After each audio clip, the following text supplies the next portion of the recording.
sobre esto. Y en el mundo,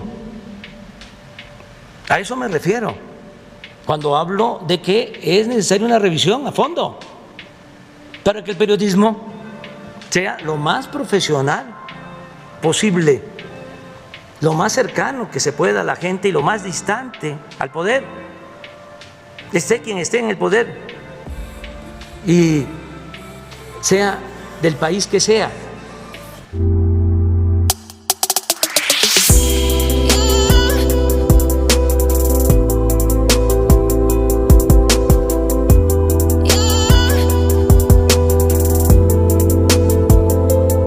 Mi primera pregunta es, ¿qué va a hacer usted ahora? ¿Y por qué se lo pregunto? Porque mientras aquí en Palacio Nacional se rinden buenos resultados y se festeja, en el Auditorio Nacional, presidente, hay abucheos, surge una nueva candidata a la presidencia e inicia la competencia presidencial. Usted es el fundador de Morena y tiene en puerta en 25 días la consulta ciudadana, el 1 de agosto, y la revocación de mandato en marzo del próximo año. El tiempo apremia. Se necesita la participación del Movimiento Regeneración Nacional. Reitero, presidente, ¿qué va a hacer usted con Morena? Bueno, miren, yo he sido muy respetuoso de Morena, porque también ya no es como antes, es de los cambios que se están llevando a cabo. Antes el presidente era también el jefe del partido gobernante. O sea, eran las dos cosas. Bueno, era mucho más, porque era también el jefe del Poder Judicial y del Poder Legislativo y desde luego del partido en el gobierno. Ahora no. Yo he sido respetuoso de las decisiones que toman en Morena, como también he sido respetuoso de las decisiones que toman en otros partidos, porque no me corresponde. Yo tengo la tarea de gobernar para todos. Y si me meto en esto del cuestionamiento al bloque reaccionario, conservador, corrupto, es porque abiertamente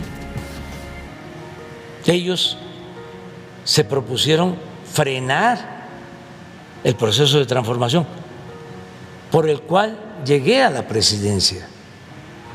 Porque yo no llegué a la presidencia para mantener el statu quo, no llegué a la presidencia para que se conservaran los mismos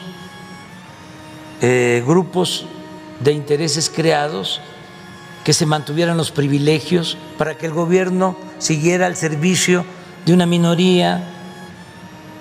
Yo llegué a la presidencia para llevar a cabo una transformación en beneficio del pueblo. Entonces, cuando estos señores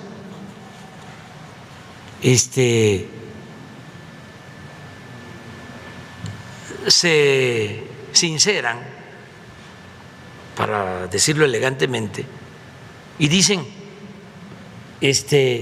vamos a unirnos todos en contra del dictador, del comunista, porque si no le quitamos la Cámara, nos va a quitar el país.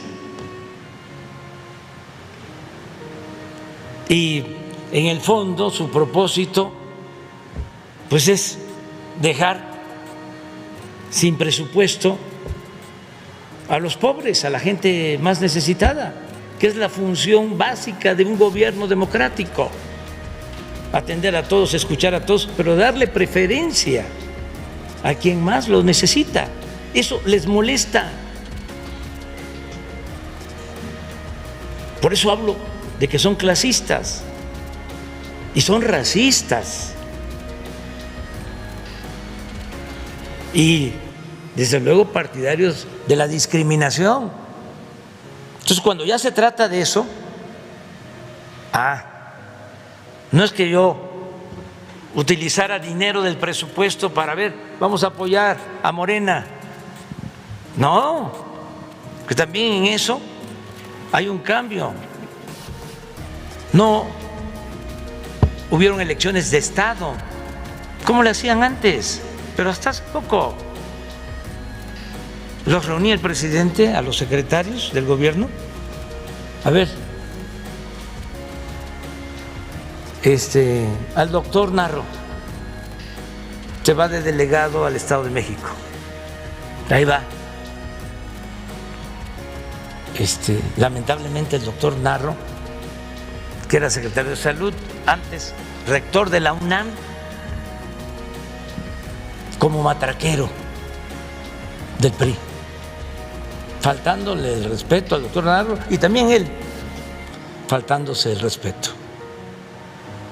Y así a todos los comisionaban. Bueno, eso no sucedió ahora. No se usó el dinero del presupuesto,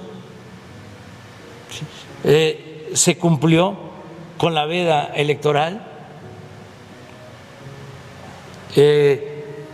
No fui a hacer campaña por nadie. Y lo mismo en el caso de Morena. Entonces, ¿qué tiene que hacer? Pues darle continuidad al movimiento y ser consecuentes y devolverle al pueblo pues la bondad que el pueblo ha ofrecido a Morena. ¿Y qué es lo mejor? Hacer a un lado la politiquería, no pensar en los cargos, tener ideales, tener principios, luchar por una causa justa, ser humanista. Eso es ser político. Dice, hay muchas definiciones de política: es el arte y la ciencia de gobernar, la política es negociación, la política se inventó para evitar la guerra.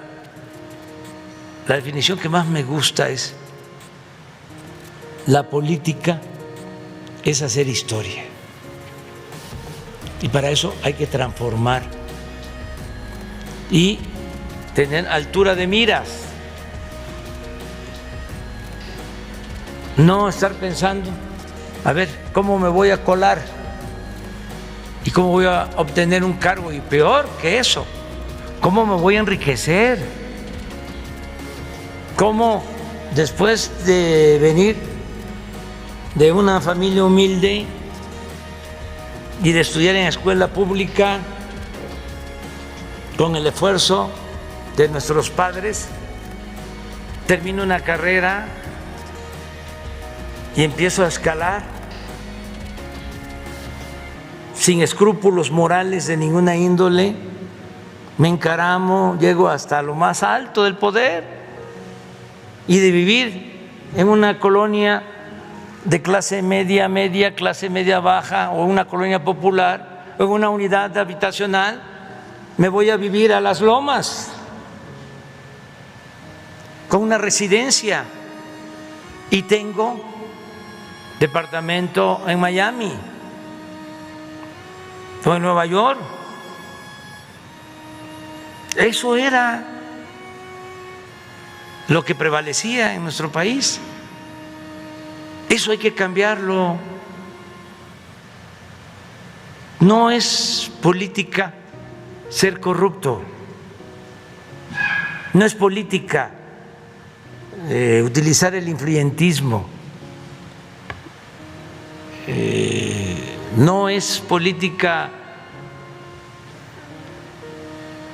el amiguismo, el nepotismo. Entonces, si los partidos quieren mantenerse, tienen que ser consecuentes y no dejar de atender al pueblo. ¿Qué les pasó a los conservadores corruptos? ¿Por qué perdieron? Y van a seguir perdiendo. Porque le dieron la espalda al pueblo. Porque pensaron que la política era asunto de los políticos, de la cúpula del poder, y que lo más importante de todo era el control de los medios de información. Si se tenía influencia,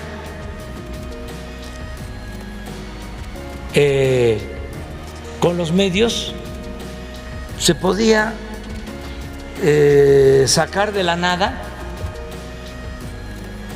a una persona y convertirla en una figura pública famosa con muchas virtudes, como cuando se introduce un producto chatarra al mercado con publicidad. Pues eso ya no funciona.